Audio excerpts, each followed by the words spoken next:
दोस्तों आज बात करेंगे हम टर्की के स्टील डोम की, जो कि बताया जा रहा था कि इजराइल के जो आयरन डोम है उससे भी काफी बेहतर है। ये टर्की ने एक स्टील डोम बनाया है। जी हाँ, स्टील डोम एयर डिफेंस सिस्टम है जिसको उन्होंने बनाया है। और कहीं ना कहीं इस बात का एहसास जरूर है कि ये जो स्टील डोम है इसकी जो क्षमता होगी 650 किलोमीटर की होगी। ये बहुत बड़ा और हाइपरसोनिक मिसाइल्स को रोक सकता है। जैसे कि S-400 का सिस्टम हमारे पास है, तो उसी टाइप का ये जो डोम जो है ये टर्की ने बनाया है। और ये डोम बताया जा रहा है कि हालांकि चर्चा S-400 की होती है और इसराइल के आयरन डोम की होती है, लेकिन अब ये जो खास तौर से जो स्टील डोम बनाया है ये अपने आप में कहा जा रहा है कि काफी अनोखा होगा। इसराइल के बाद अमेरिका ने भी गोल्डन डोम नाम के एयर डिफेंस सिस्टम का सपना देखा है। ताइवान टी डोम बना रहा है। अब टर्की उतर गया, उसने गुपचुप अपना एयर सिस्टम स्टील डोम बना के तैयार किया और टर्की की आर्मी को हैंडओवर भी किया है। बताया जा रहा है कि स्टील डोम जो है एयर डिफेंस सिस्टम काबिल है, और जितना कि एक एयर डिफेंस सिस्टम को होना चाहिए, एयरक्राफ्ट हो, ड्रोन हो, मिसाइल हो, सबको हवा में मार गिरा सकता है। एक मजबूत किले के रूप में टर्की की रक्षा करेगा। 650 किलोमीटर का रक्षा घेरा, ये अभी तक तो इतना किसी का भी नहीं है। S-400 का भी नहीं है इतना, तो वो भी मुश्किल से 250, 300, 400 किलोमीटर तक का है। लेकिन स्टील डोम 650 किलोमीटर दूर से आने वाले किसी भी हवाई जहाज को, मिसाइल को डिटेक्ट कर सकता है और उसको बर्बाद कर सकता है। मुझे लगता है ये एक बड़ी बड़ी विक्ट्री है। और इसकी जो बनाने की जिम्मेदारी जो है वो एसएलसन, जो उनकी एक कंपनी है, उनका है। ये नई पीढ़ी का, नई जनरेशन का एयर डिफेंस है। और ये मॉडर्न और पुराने जो हवाई खतरे हैं या वॉरफेयर के जो सिस्टम्स है, इलेक्ट्रॉनिक वॉरफेयर है, और ये हाइपरसोनिक मिसाइल को इंटरसेप्ट कर सकता है। अभी तक तो हाइपरसोनिक को कर नहीं सकता था, उसकी स्पीड बहुत ज्यादा होती है। कमांड एंड कंट्रोल सिस्टम है। अब ये प्रोडक्शन में आ चुका है और करीब करीब 2025 में 47 जो है इस किस्म के सिस्टम आर्मी को सौंप दिए गए हैं। अब स्टील डोम कैसे काम करता है? 5G मिलिट्री कम्युनिकेशन के सिस्टम पे चलता है। रियल टाइम इंफॉर्मेशन उनके पास आती है। इसके नेटवर्क को जैमर से जैम नहीं किया जा सकता। ये बड़ी अजीब सी चीज है साहब, कि इनका नेटवर्क जो है एनक्रिप्टेड है, उसको जैम नहीं किया जा सकता। और बहुत तेजी से जो इंफॉर्मेशन है वो विजुअल फॉर्म के अंदर आपके साथ शेयर करता है। हर यूनिट पर एक ही विजुअल आता है और उससे एक साथ कई टारगेट पर हमले हो सकते हैं। टारगेट कितना बड़ा हो, इसमें S-400 की तरह कई रेंज की मिसाइल्स हैं जो टारगेट की दूरी के हिसाब से छोड़ी जाती है। बड़ी बात है साहब।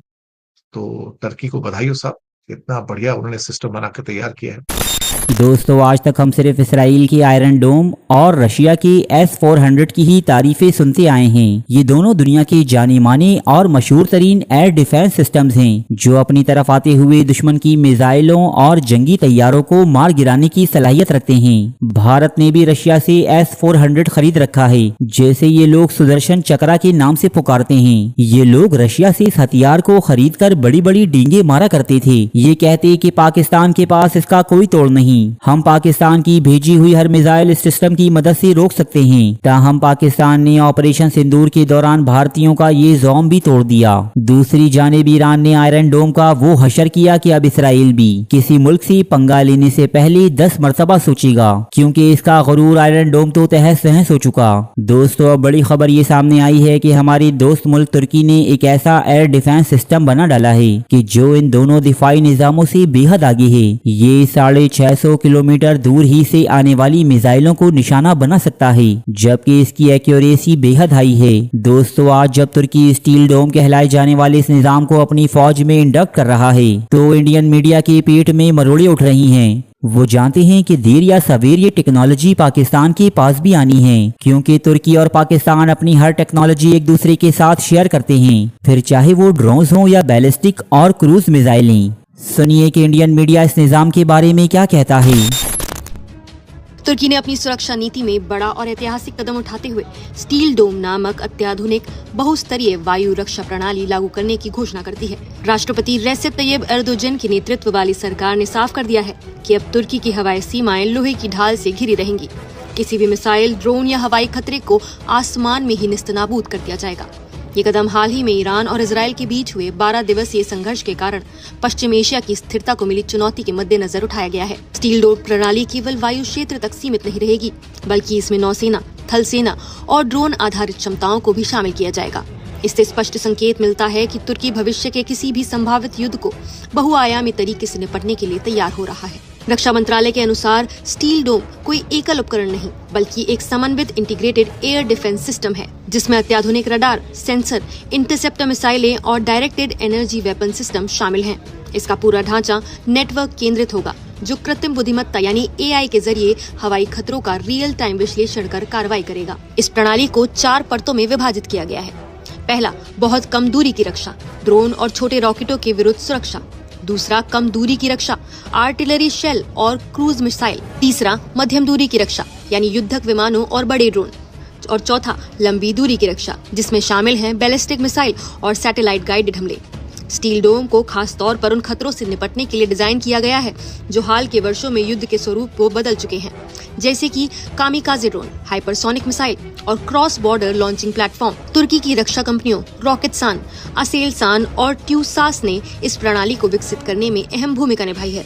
इस प्रणाली में गोकबर्ग और अल्का जैसे लेजर आधारित हथियार शामिल हैं, जो विशेष रूप से ड्रोन और हल्के विमानों को हवा में ही नष्ट करने में सक्षम है।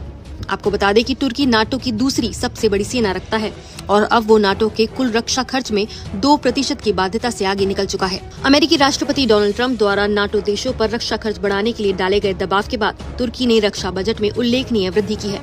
ये कदम उसी रणनीतिक सोच का परिणाम है। वर्तमान क्षेत्रीय हालात को देखते हुए तुर्की का ये कदम महज सैन्य नहीं बल्कि भू राजनीतिक दृष्टि से भी महत्वपूर्ण है। इजराइल, ईरान और रूस के बीच बदलते समीकरणों में अब तुर्की खुद को एक मध्यस्थ शक्ति नहीं बल्कि एक तैयार और सजग सैन्य ताकत के रूप में स्थापित करना चाहता है। स्टील डोम केवल तकनीकी परियोजना नहीं बल्कि तुर्की की रक्षा स्वायत्तता की दिशा में एक निर्णायक प्रयास है, जिससे वो भविष्य के किसी भी क्षेत्रीय संघर्ष में कमजोर कड़ी न साबित हो। ये कदम एर्दोगन सरकार के उस दृष्टिकोण को दर्शाता है जिसमें वो केवल प्रतिक्रियात्मक नहीं बल्कि पूर्व सक्रिय यानी प्रोएक्टिव रक्षा नीति को अपनाना चाहती है। इस नीति के माध्यम से तुर्की भविष्य में अपनी भौगोलिक स्थिति का लाभ लेकर पश्चिम एशिया में एक निर्णायक भूमिका निभा सकता है। टर्की द्वारा जब से स्टील डोम एयर डिफेंस सिस्टम इंट्रोड्यूस कराया गया है, तब से कई रिक्वेस्ट आ रही है कि हम इसके बारे में चर्चा करें, क्योंकि ये कयास लगाए जा रहे हैं कि ये सिस्टम पाकिस्तान को भी जा सकता है और पाकिस्तान इनमें इंटरेस्ट शोकेस भी कर सकता है, जिन्होंने एक नया एयर डिफेंस सिस्टम इंट्रोड्यूस कराया है। इसको ये स्टील डोम बोल रहे हैं, जैसा कि इजराइल द्वारा आयरन डोम बनाया गया है। डिफरेंस यहाँ पर यह है कि आयरन डोम एक पर्टिकुलर एयर डिफेंस सिस्टम है, वहीं पर जो स्टील डोम है इसमें मल्टीपल एयर डिफेंस सिस्टम्स लगे हुए हैं जो कि लेयर्ड है और इंटीग्रेटेड मैनर में काम करते हैं। तो ये जो स्टील डोम है ये बेसिकली टर्की का डोमेस्टिक एयर डिफेंस सिस्टम है जो कि इंटीग्रेटेड आर्किटेक्चर पर है और इसमें डिफरेंट टाइप के एयर डिफेंस सिस्टम है जो कि स्मॉल रेंज से मीडियम रेंज तक जाते हैं। लॉन्ग रेंज की बात करें तो जो लॉन्ग रेंज के मिसाइल्स हैं ये फिलहाल अंडर डेवलपमेंट में है। तो यहाँ पर कंपोनेंट्स जो हैं इस एयर डिफेंस सिस्टम के, उसमें पहला आता है ATR-100 या फिर शाहीन 130 जो कि EM बेस्ड माइक्रो और mini unmanned aerial vehicle interception system है। तो बेसिकली ये 700 मीटर की रेंज में छोटे ड्रोन्स को एंगेज कर सकता है और उनके सिग्नल को डिसरप्ट करते हुए न्यूट्रलाइज कर सकता है। उसके बाद आता है गोकबर्ग जो कि एक मोबाइल लेजर वेपन सिस्टम है। ये भी स्मॉल UAVs के लिए है और 5 किलोवाट के अप्रॉक्स की यहाँ पर पीक पावर बताई जाती है। तो इसको आप इंडिया के D4 एंटी ड्रोन सिस्टम से कंपेयर कर सकते हैं। वहीं पर इंडिया द्वारा 30 किलोवाट के लेजर एयर डिफेंस सिस्टम्स को भी बना लिया गया है, जिससे हम थोड़े बड़े साइज की UAVs भी शूट डाउन कर सकते हैं। उसके बाद आता है गर्ज 150 जिसको आप रशियन पैंसर एयर डिफेंस सिस्टम से कंपेयर कर सकते हैं। ये स्मॉल रेंज के लिए आपको एयर डिफेंस कैपेबिलिटी प्रोवाइड कराता है। यहाँ पर एक 35 मिलीमीटर की एयरबस्ट कैनन भी दी गई है, साथ में 4 शॉर्ट रेंज की सरफेस टू एयर मिसाइल भी फायर कर सकता है और AES से रडार दिए गए हैं टारगेट आइडेंटिफिकेशन के लिए और फ्रेंड और फो आइडेंटिफिकेशन के लिए भी। फिर आता है इनका कॉर्कोट SSA जो कि एक मोबाइल सिंगल बैरल या फिर डबल बैरल 35 मिलीमीटर की self propelled anti aircraft gun है। अगेन ये एक क्लोज इन वेपन सिस्टम है। इसके बाद आती है आपकी शॉर्ट रेंज मिसाइल जो कि हिसार A है और हिसार O है, जो कि 15 से 25 किलोमीटर तक टारगेट को इंटरसेप्ट कर सकती हैं। तो यहाँ तक जो इनका सिस्टम है ये इंडिया के integrated air defence weapon system से कंपेयर किया जा सकता है, जिसका टेस्ट हाल ही में किया गया था। लेकिन कंपैरेटिवली वो थोड़ा सा बेटर यहाँ पर आपको मिलेगा, क्योंकि वहाँ पर जो DEW यानी कि डायरेक्ट एनर्जी वेपन इस्तेमाल किया जाता है वो ज़्यादा बेहतर है। टर्की के केस में ये 5 किलोवाट का लेजर सिस्टम है, वहीं पर हमारे केस में 30 किलोवाट का सिस्टम है, तो बड़े UAVs को भी टारगेट कर सकता है। साथ में हमारी V-SHORAD है यहाँ पर 6 किलोमीटर की रेंज में एंगेज करने के लिए और QRSAM है 30 किलोमीटर की रेंज में टारगेट को एंगेज करने के लिए। जो चीज हमारे में मिसिंग है ये एक एंटी एयर गन है। अदरवाइज अगर आप एंटी एयर गन को भी ऐड कर लेंगे तो दोनों ही इंटीग्रेटेड सिस्टम आपको यहाँ तक काफी सिमिलर लगेंगे। इवन जो QRSAM है हमारी वो ज्यादा बेटर परफॉर्मेंस देती है टर्किश हिसार A+ और Hisar O+ air defence system से, जहां पर मैक्सिमम रेंज 25 किलोमीटर के आसपास की बताई जाती है। लेकिन स्टील डोम खाली इतना नहीं है। स्टील डोम में अगर आप हिसार के ऊपर जाते हैं तो आपको साइपर मिसाइल मिलती है। ये इनकी मीडियम रेंज की मिसाइल है जो कि 100 किलोमीटर की रेंज में टारगेट को इंगेज कर सकती है। बाकी फ्यूचर में यहाँ पर साइपर 2 और साइपर 3 मिसाइल भी ऐड होंगी, लेकिन फिलहाल साइपर 1 ही इनके पास सर्विस में है। साइपर 2 में इनको 150 किलोमीटर की रेंज मिलेगी और साइपर 3 में इनको अप्रॉक्सीमेटली 180 किलोमीटर के आसपास की रेंज मिलेगी। तो ये जो साइपर मिसाइल है ये बेसिकली फाइटर प्लेटफॉर्म्स को इंगेज करने में इस्तेमाल करी जाएंगी, साथ में इनसे मिसाइल्स का भी इंगेजमेंट किया जाएगा। वहीं पर लॉन्ग रेंज सर्विलेंस के लिए भी यहाँ पर एक रडार सिस्टम ऐड किया गया है जिसे इराल कहते हैं। ये एक S band early warning radar system है जिसकी रेंज 700 किलोमीटर के अप्रॉक्स की बताई जाती है। हमारे पास भी इस कैटेगरी के रडार एक्टिव हैं जो कि बैलिस्टिक मिसाइल्स को ट्रैक करने के लिए बनाए गए हैं।